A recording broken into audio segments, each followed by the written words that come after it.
లేక ఆజ్ఞాపించినవాడు, ఆయన చనిపోతేనే గాని ఆ యొక్క శాసనము నెరవేరదు.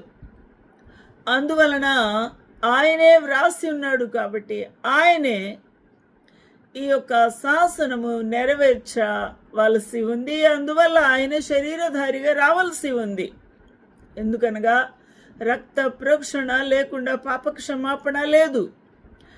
కాబట్టి గొర్రెల రక్తం వలనైనను, కోడల రక్తము వలనైనను, పశువుల రక్తం వలనైనను కాక తన ఏకైక పరిశుద్ధమైన రక్తమును తన సొంత చేతులతో, ఇప్పుడు ప్రభు ప్రశస్తమైన రక్తము చిందించుటకు ఆయన గొర్రెపిల్లగా వచ్చాడు, ఓకే.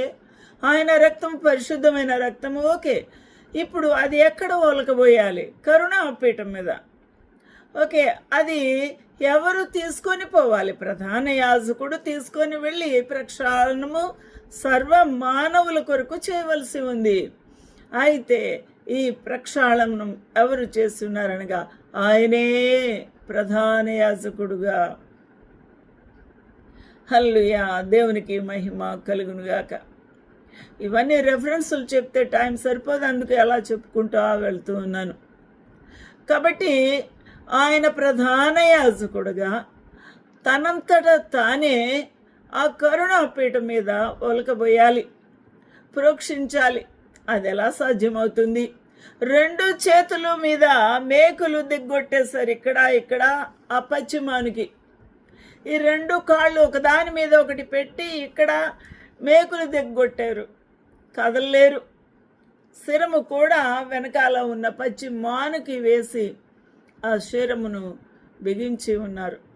ఇలాంటి ప్రభు తన ప్రశస్తమైన రక్తముని ఎలాగా కరుణాపీఠం మీదకి వెళ్ళి ఒలకబోయగలడు, లేక అక్కడ ప్రోక్షించగలడు? ఈ విషయము చాలా విచిత్రమైన విషయం.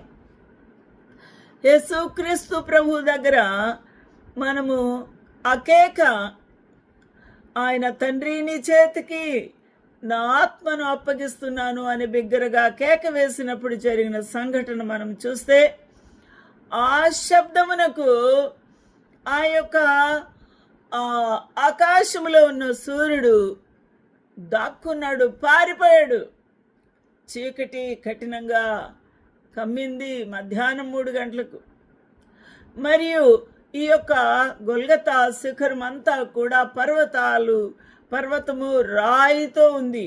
అది రాతి పర్వతము.